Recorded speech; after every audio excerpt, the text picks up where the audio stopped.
SecurePod. SecurePod. Welcome to SecurePod by SecureFlag. In this podcast series, we speak with a variety of guests, all of whom have been involved in some way, shape or form in affecting cybersecurity culture change within their organisation.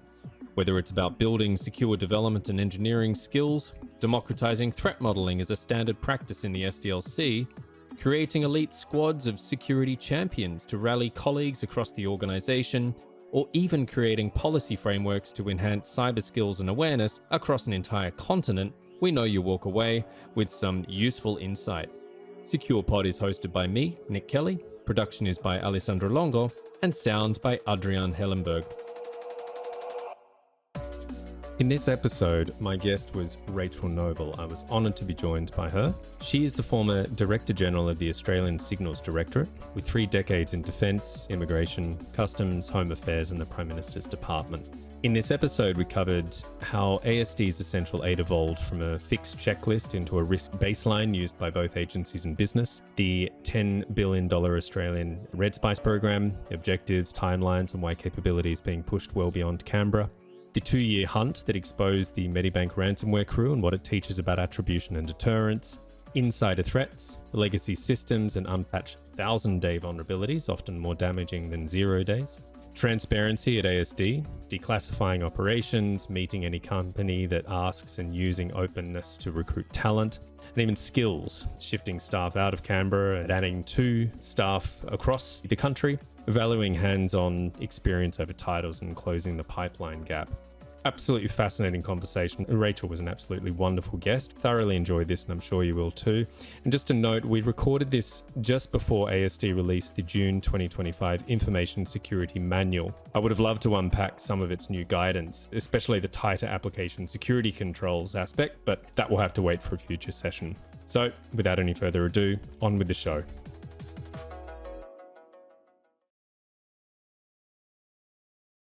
Welcome to the podcast, Rachel. Oh, thanks for having me, Nick. It's great to talk to you. And you. It's an absolute pleasure to have you here. And we have a jam-packed episode as we were talking just before we hit the record button. So maybe you can walk us through a bit of your bio and how you got to be where you are. Yeah, so I guess I myself describe national security tragic. So I actually started off working in the private sector very briefly, but I always felt like there was something that didn't quite fill my soul about that. So my family were all in the government and my father and my sister were in what we now know as the Australian Signals Directorate. I was living in Melbourne and my sister was in Canberra, and so she cut out job ad for ASD from the paper back before the internet and posted it to me in Melbourne. And I applied for the job, and that's how I really got my start in federal government. And then I've just been so fortunate to have had a 30-year career working across all of the coolest aspects, I reckon, of federal government and national security. So defence, immigration, customs, home affairs, the Prime Minister's Department, and of course within intelligence. And actually over that period of time, I worked in the Australian Signals Directorate 3 times, with one spell as the Deputy Chief of Facility at the notoriously famous here in Australia Joint Defence Facility Pine Gap in Alice Springs, and ended my career as the head of the organisation. Incredible career. And just a point about the newspaper clipping sent in the mail, there's something beautifully nostalgic about that when you compare that with, say, sharing a link on WhatsApp to a CCAT. Totally. I think receiving a letter, I'd much prefer that. And much more cyber secure, Nick. Yeah, it is. It is. There you go, yeah. Before we get into some of the topics that we wanted to explore, because you have led the vast majority of your career in the public sector, do you think that short stint in the private sector did help with at least some visibility on how the private sector manages their cybersecurity affairs? Do you think that there's a good blend with some of the people, at least that worked in ASD, who reported to you, where they may have had experience in the private sector and they've moved into the government sector, and so they have those kind of 2 views of how things are managed in vastly different sectors? Yeah, I think my own short stint in the private sector really helped me understand kind of at the most holistic level, what sort of motivates and how private companies work, and how Mm. ultimately, I mean, this is a terrible generalization, but very geared to undertake tasks and activities that create value for the shareholder. So it helped me appreciate that and helped me understand what that looked like from the inside. And of course, in the federal government, the whole way that money works and finances and budgets work and so forth are very different. I really had throughout my career a lot of attraction, though, to jobs where I could engage with the private sector. So I really spent and gave a lot of my time meeting and hearing from the private sector. And by the time I ended my career as the head of ASD, my policy was that if any company asked for a meeting with me, they would get it. And because I just so believe Mm. that ultimately the success of ASD, its ability to help the country lift its cyber defences, was dependent on a genuine partnership with our private sector, both Yeah. in Australia and across the globe, actually, as much as it was important to have and invest in our relationships with our allies and partners as well. I saw it as equally important. Yeah, it's a really good point, and understanding how a partner communicates so that you can serve that, and understanding the incentives that at the end of the day, private sector is geared towards shareholder value and maybe quarterly or yearly targets. You do see how that can impact how they would think about things like cybersecurity, which may not have an immediate quote unquote return. Yeah. But of course, there certainly would be a return if it's after the fact. There's carnage in the cybers in that particular company. This is something that my day job in Secure Flag, we work on training, and the more mature organizations that we work with and how we've structured it is that we show them outcomes. And some of those outcomes may be you might have X amount of vulnerabilities that have been identified by a SAST tool, for example. So you've identified that within your environment, you have X amount of vulnerabilities. After a period of time, separating the people who have this training with the people who don't have this training, you see whether there have been reductions in the number of vulnerabilities and also the reductions in the time for remediation of those vulnerabilities. And then you calculate the amount of hours that would have been spent on remediation, which wasn't spent on remediation. Then you can actually calculate a dollar figure from that. And it's at least another step towards showing, yes, there is actual value here in addressing this, in working towards this. But Yeah. really, it takes a lot of that communication. It's often also when we're having a discussion, it'll be with the CISO, but also ultimately one of the big winners is the CFO, Yes. who Yeah. they're looking at things from a risk standpoint. So if they are a bit tech savvy, then you're bending the ear of the CFO may actually be a very smart move, just knowing how to communicate to them. Yeah. So I don't think that's yeah. peculiar actually to the private sector either, by the way. I think those same Mm. dynamics that you've just described happen within government departments as well. I mean, while the budgetary sort of Mm. process might be different at the end of the day, each agency or department has a finite budget and a whole stack of risks they're trying to manage. And it does become discussions and trade offs across the organisation about where you're going to put the money and what's it going to buy Mm. you in terms of mitigating a risk, and what judgment do you have about that level of risk you're carrying. So I think we have a lot more in common across the private sector and Yeah. the government than we like to imagine we do at times as well. Yeah. Well, that's a good segue into one of the primary topics that I wanted to explore, which was messaging and communicating both internally in an organization. And so, whether that's one of the organizations that you've worked in, and feel free to walk through a bit of that as well, at the different organizations, including ASD, and also how messaging is done and digested externally. Topics that come to mind and output that comes to mind is the Essential Eight, which I know from talking with many peers in Australia and also globally. It's extremely well known as a framework globally. It's short, snappy, to the point, and it's really easily digestible. Tell me a bit about that. How do you go about building these communications programs? What works? Maybe some anecdotes from your time from the internal, and also how you've messaged that externally. Yeah.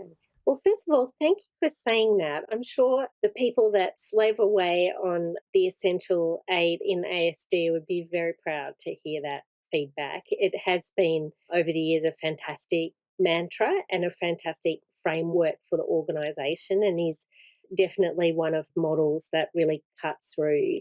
We worked pretty hard to evolve it, though, as we tried to continue to always keep our advice to people about managing and reducing cybersecurity risks as practical and as implementable as possible.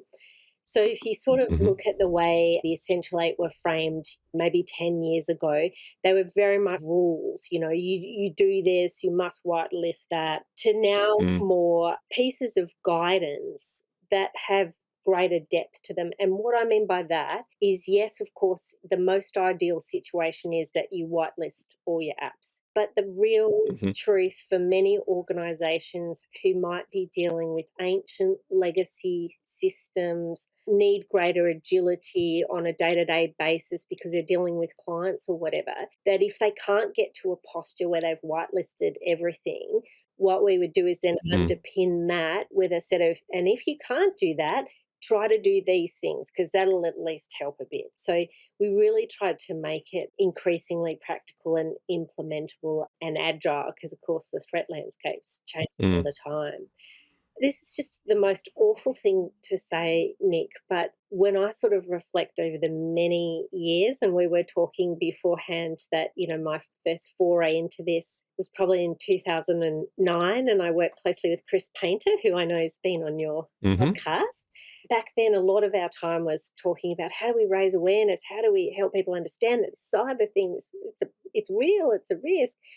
And Mm. do you know what's really been markers of big changes in Australia is, sadly, when there has been spectacular cyber events Yeah. and attacks that have touched a lot of Aussies and are then on the very mainstream news media. And then we Yeah. would see a huge uptick in interest, a huge increase in the number of people reaching in for our help, our advice, or clicking on our social media, our websites, or what have you.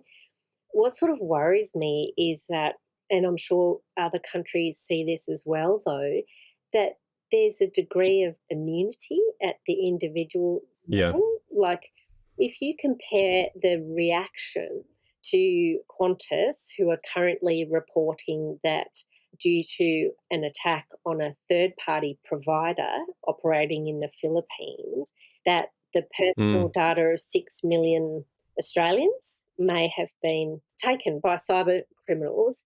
Compare that to how people reacted when we had Optus and then Medibank 6 weeks later in 2022.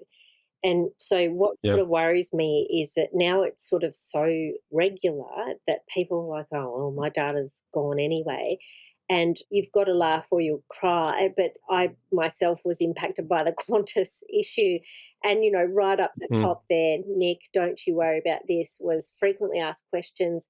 Have my frequent flyer points been stolen? So people are sort of more worried about that than their name, their address, their date of birth. So we all Yeah. know where our priorities lie. But if you don't laugh, you'll cry. But I do sort of worry that at the individual level, people are becoming a bit immune to this. And It's hard not to. it is, Mm. actually, it is. And I'll steal a line from a colleague of mine, Chris Inglis, who worked in the White House in the Biden administration. I'm sure if you haven't talked to Mm. him, you should. He would be absolutely fantastic on your podcast. But he used to sort of say to me, Rachel, the greatest cyber threat is indifference. I think about Yeah. that a lot now. Indifference, resignation, and one of my favorite podcasts is Risky Biz, which I'm sure you would know. Patrick Gray Yes. and Risky Biz Yeah. and all the folks who join him. It's the best cyber podcast. One of the things that they were talking about very regularly a couple of years ago were the hacks on cryptocurrency exchanges. Now, 20 million was the headline grabbing amount. And then it escalated to 50 million. And then it would escalate to 100 million. And then nowadays, Patrick and co won't get out of bed unless unless there's a headline which is 500 million was taken from this Yeah. exchange, and then 6 months later it's a billion. Mm. And I think in a similar manner, if you see the completely incorrect Bloomberg 16 billion records were the packaging of all previously leaked data, but there is a huge desensitization, and I wonder what kind of In the words of, say, a SaaS platform, like gamification may be available for entities that really care about continuing the message, making sure that it's still relevant, pertinent, nudging when it's relevant. What kind of gamification elements could there be to keep the public aware that this is an issue without turning them away? There must be a kind of fine line that you toy with. Yeah, I think just using the Qantas issue, because it literally happened in the last 24 to 36 hours, or at least it became public. Mm, They were also very quick to assure people that their credit card information wasn't gone. And so hmm I think that there is a tipping point for people that if their money gets stolen, then they're going to be engaged by what's happened. And I think, and because it's all part of an ecosystem, that keeping that as part of the story for people, that whilst this time they might have got your name, your date of birth, your address, cyber criminals will leverage that knowledge into then mm, undertaking scams against you or services that are provided to you by purporting to be you with that information to get your money. So mm. helping continue to paint that picture for people, because otherwise you can end up, and I've seen this in the private sector here in Australia, which is sort of worrying, is that frankly, if their clients aren't too fussed, then, well, there's no brand damage, there's limited reputational damage, their clients aren't up Yeah. in arms, so they haven't taken their business elsewhere. So therefore, you end up in a sort of self affirming, back to your earlier point, that Mm, the CFO was right. He or she was the one who was right in the room to say, well, we don't really need to invest mm. more in that because we'll get through it. So I think keeping that message out there that ultimately these are cyber criminals, they're trying to monetize what they're doing and it's your money they're after. Yeah. I think that will be the most poignant messaging. Another segue that we can look at your former workplace, the ASD. There are a number of different responsibilities that the ASD is in charge of. One of those is offensive cyber. And of course, the targets, and feel free to elaborate on this, but the targets are perhaps not historically the cyber criminal operating out of country X or Y. The targets would likely be more, say, in a war zone.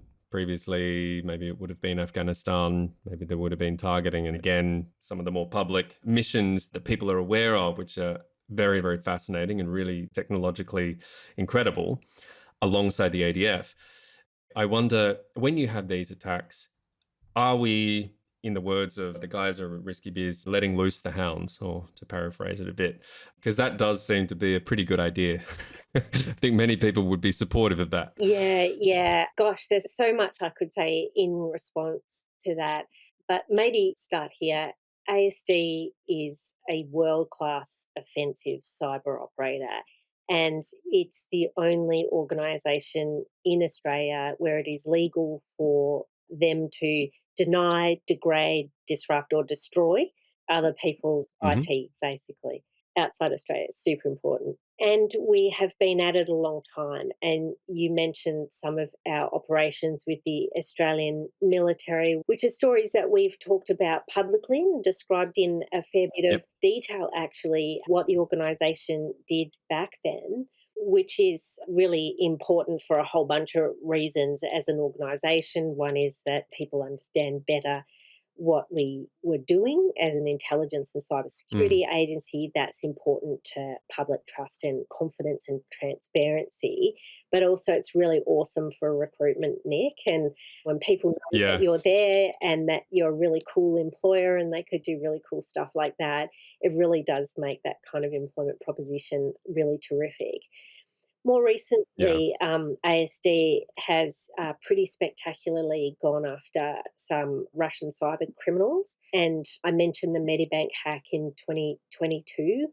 We pursued Yep. that for 2 years, and we were hmm determined to not rest until either the trail went cold and we really had nothing more to go on, or we actually brought those criminals to account, which we managed to do Yeah. in 2 stages. And this was really to bring sanctions against those criminals. But really, in the kind of cyber world, as you would well know, your anonymity and notoriety are really your credentials that get you big gigs Yeah. and jobs. And so when you're all over the global media and your face is everywhere you look and your name is being spoken, your real name, not your Your cool, your kryptonite. yeah, right, your dark web, persona or whatever. So ASD got 6 of them. And Mm. apart from being a spectacular operation, the people that did it in ASD should be extremely proud of. It actually is really important for us at the national interest and national security level. And this is kind of in that military doctrine, if you will, of deterrence, right? The principles are you can only deter someone if they know you have a capability and that you're willing to use it. And so Yeah. ASD going after cyber criminals and holding them to account has that benefit, I believe, of sending a very strong deterrence message to potential state actors who may also wish to do Australia harm, more at that kind of Yep. statehood and national security level. And it's really a message that says ASD is deadly serious. It is really good at it. So if you want to have a crack, by all means do, but you ought to weigh very carefully your cost benefit analysis here because you could well get hurt far greater back if you have a go at us. I'm saying that in really plain language, but that simple idea there of deterrence, and it's really important. And I think finally, one of the great benefits of being able to so publicly bring the Medibank hackers to account is it's reassuring for Mm. Australians that these cyber criminals can be found and they can be brought Yeah. to account and they can be named and they can be arrested and they are real people and they can end up in jail. So that's really important because I think going back to our earlier thing, these people Exactly. don't report cyber incidents that happen to them as they think, oh, no one will be able to help me anyway, which is Yeah. terrible sort of way to Yeah, feel. it's just a reinforcing loop if Mm, they think that it's all lost anyway, yeah. so why do I care? That's a big resignation. So, Mhm. yeah, really interesting point. The other areas that ASD focuses on, red spice, cybersecurity, can you give a bit of a walkthrough about what those areas are, just in general? Yeah, so ASD is an 80-year-old intelligence agency, a foreign intelligence agency that was stood up in Australia just after World War II. But those functions Hmm. existed in Australia during World War II, but as part of an effort with the United States, actually, here under US General MacArthur. It has Mm. 3 functions today. One is to collect foreign signals intelligence. And signals is sort of really a very old fashioned word now, but what we really mean by that is anything that's kind of moving electronically.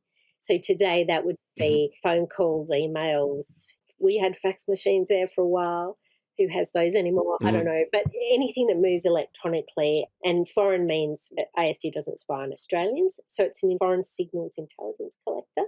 It is responsible for providing cybersecurity advice and assistance for all of Australia and operates in supporting warfighters, federal government, state and territory governments, private sector, small businesses and individuals.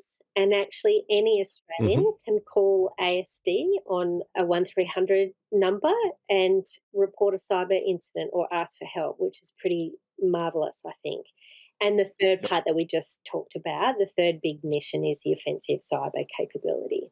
Red Spice Hmm. is a big transformation program that ASD started under the previous government, so the coalition government, when Peter Dutton was the Minister for Defence.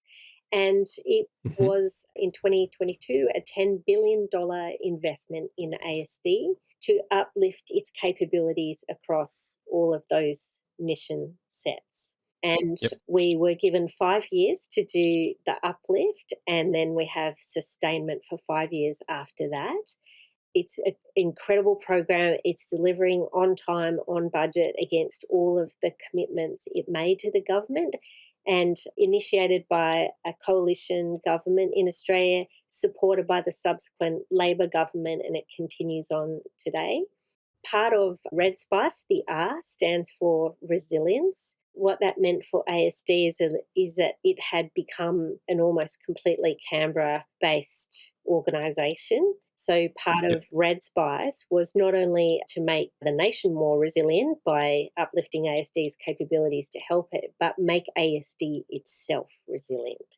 And so Yep. ASD is about to open offices in Brisbane and Melbourne, and also a very large office in Perth, as well as maintaining its significant workforce in Canberra, so that all of those sites are able to operate against all three mission sets. So it's a huge program, a huge transformation program. It was incredibly fun and challenging for me as a head of the organisation, and also really hard.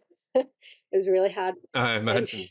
it's just incredible, though, what ASD people have achieved in such a huge program in such a short period of time. It's Mm. something I think that the history book should write about. It really is something for all of those people to be very proud of. With all of those roles and responsibilities as ASD's function, and when you're paid by the government to be the guys to sort of give people Mm. cybersecurity advice, one of my greatest fears, of course, was that ASD itself would get hacked. Yeah. Yeah. And talk about that would have been the ultimate walk of shame, right? That you just sort of, oh, how do we let this happen to ourselves? And we're here telling everyone else what to do. So we put a lot of effort in that. And of course, we did, and really trying to live our own Mm. advice. And that it also makes you a self learning organisation. I think that's really important. That really brings us to one of the other topics that we were chatting about previously, which is the publicly known hacks, exploitation of, say, ASD, NSA, GCHQR, not well known if they have occurred. What are well known are some of the highly public breaches, but they haven't been from a sophisticated exploit 0 day. They have been from an insider threat. Right. The famous ones that spring to mind are Snowden, Shadow Brokers, Hal Martin, many more. And these are absolutely devastating. Yes. And of course, I imagine that would have been a huge part of some of this focus. Can you walk us through a bit more about the practicalities and how that's transmitted externally as well? Because that threat remains across all industry sectors everywhere. Yes, yes. And as we know from our deep study of cyber actors, including ASD being one itself, because that's how you collect Mm. intelligence, by hacking into other people's stuff, is that what you're going to do is take the easiest route there. So Mm. I think it's definitely true in that space, as we sort of well know in the cyber world, is actually it's usually people who either make a mistake or become vulnerable or are tricked somehow. That is actually sort of the easiest way in. Therefore, of course, in ASD, we had huge layers of defenses that start with people security. And it's everything from you can't be employed if you can't pass psychological testing, that you have to pass and obtain a security clearance, which means that every part of your life has to be written up and declared down to every cent that you spend and every cent that you earn. And then, of course, once you're sort of in the door, people's lives can change and things happen in your life. Mm. And, so then there's a lot of internal processes to try to have institutional checks and balances for that. But how many times have we sort of heard stories where Chelsea Manning, that you mentioned, WikiLeaks, when her colleagues were asked, well, did you notice anything strange? Did you feel like something might have been Mm. going wrong with him and then her? And always the team members would go, oh, yeah, yeah, we knew she In retrospect. yeah, become very Yeah. sad, or other sort of triggers, looking at the internet all day, wasn't a great team member, didn't pull their weight, was often sad Mm. or often sick. And so actually trying to educate people within the workplace that actually those are Mm. good things to look out for in your colleagues anyway. Just in Yeah, general. because Yeah. we're all Yeah. Yeah. humans, and we need to connect, and it's important to be as part of an organisation that is caring for you, but they can also be the earlier signs that the wheels are Yeah. coming off in life. And some of the cases in Australia, like Whisperlet, tried to sell classified material to a prostitute. They become vulnerable, they need money or they need their sort of ego Mm. boosted or whatever. And there's plenty of spies out there that are willing and trained to take advantage of that. Yeah. Many layers of how you look after people's security. And of course, then there's a huge amount of physical security measures, particularly around, Yeah. Yeah. yeah, everything from sort of high fences to no mobile phones in workplaces and that kind of stuff. So that helps reduce those physical risks of espionage. As well as we talked about, ASD had to be the best of implementing its own advice in cybersecurity. Yeah. Yeah, Exactly. And yeah, I guess the people listed in those type of insider threats incidents, they did go through all the checks and balances right, for psych tests, right. and they had their NSV1, NSV2, or the Yeah, equivalents over in yeah, the States. I guess the point of the story is not so much getting in the door, it's ensuring that, obviously to maintain your security requirements, you still need to do these things yeah, on a continual basis. yeah, But there's even more than that. And I really liked what you mentioned about just colleagues saying, are yeah. you okay? You don't, and having that kind of awareness Mhm. before the fact. Yeah, That's a great, great point. yeah, it's so important. And I think then my final point on this, which actually kind of relates to what we were talking about massive cyber incidents, there are no 100% guarantees. You can put, as history has shown, all of those measures in place and you can still have, Mm, Snowden, right? yeah, So then, like a bad cyber incident, you manage all the risks that you possibly can. If something finally happens to you and it's bad, mm, it then becomes, were you prepared for, did you plan for how to manage and recover from it to reduce the harm? And have you thought carefully about how you're going to communicate what's happened to your allies, to your partners, to your stakeholders? And those I have seen both in managing terrible leaks, and ASD's had its own throughout its history, to managing a cyber incident.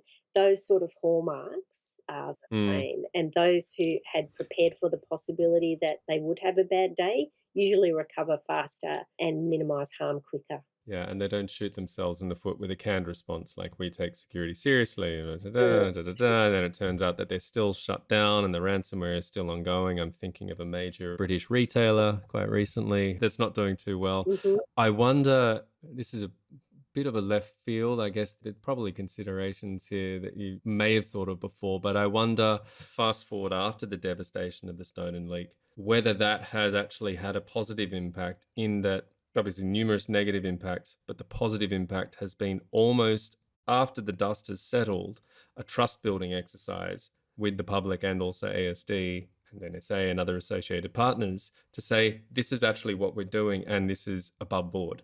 There are huge amounts of checks and balances that we have in place. And we're actually able to come out to the public and say, we did this operation. It's cool. Get behind us.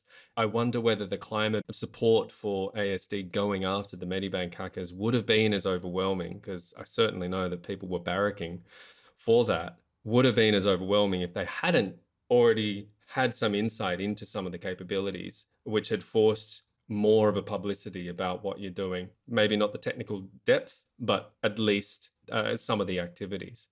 Yeah, I think super important point, Nick. I invested a lot of my time and energy in my 5 years as the head of the organisation to try and get that balanced storytelling out there about what ASD actually does with Yeah. all of that taxpayers' money that it gets and what it can and does do to keep Australians safe and secure every day. And I think, to your point, that really does, I hope, I believe it did, build more confidence of the Australian public in the organisation and more trust and more transparency about what do we mean when we say signals intelligence. I mean, that's so 1947. And the name of the organisation throughout the years was deliberately kept to obfuscate its actual purpose. So, Mm. and historically, AST's functions weren't ever mentioned publicly until 2001. when it was put Mm. on the face of legislation in the form of the Intelligence Services Act. So actually, this is a pretty recent phenomena for the organisation when it's that old to be starting to Mm. tell stories and communicate about what it has done historically and should be and is incredibly proud of, right through to what it's doing today. And you're right, it's hopefully a little bit too of a down payment that if something does go wrong, because one day it might, that the Australian people will be more understanding or forgiving or, Yeah. and I think when I talk to some of my American colleagues about the Snowden issue, if there was a silver lining to that, it did actually force them to go down that path more quickly than they might have got there otherwise, of being more transparent about what they do. Yes, Yep. we collect intelligence in this manner. Yes, we get warrants and some of those served on people, like just the general processes without talking about what they Mm. collect or how they do it, but more transparent about the processes and the laws under which they operate and the sorts of things that they did. It got them there a Mm. bit faster, and they've realised the benefits of that, including being better known and therefore having more applicants for jobs. Well, on that note, I think we've covered a lot of ground and I've thoroughly enjoyed this conversation, Rachel. Do you have any other topics that you want to touch on before we wind up? No, I think we've covered everything, and you've done a great job of keeping it nice and compact too. So it's just been a pleasure to talk to you, Nick. Thank you so much for inviting me on your podcast. My pleasure. And I guess the final question for me is what next for you? Yeah, I don't know. I'm doing. Free as a bird currently. Yeah, that's right. I'm still having a little bit of a rest, but I've got so much energy. So I am starting to work again, and I'm still very driven by helping people with national security advice and cyber security advice. So I'm afraid I'm not going to disappear from people's lounge rooms for a while yet or wherever. Yeah, We'll very much look forward to hearing where you're helping next. So thank you so thanks, much, Nick. Rachel. It's been an Great absolute pleasure. great to talk to you. SecurePod. SecurePod. SecurePod. SecurePod. SecurePod.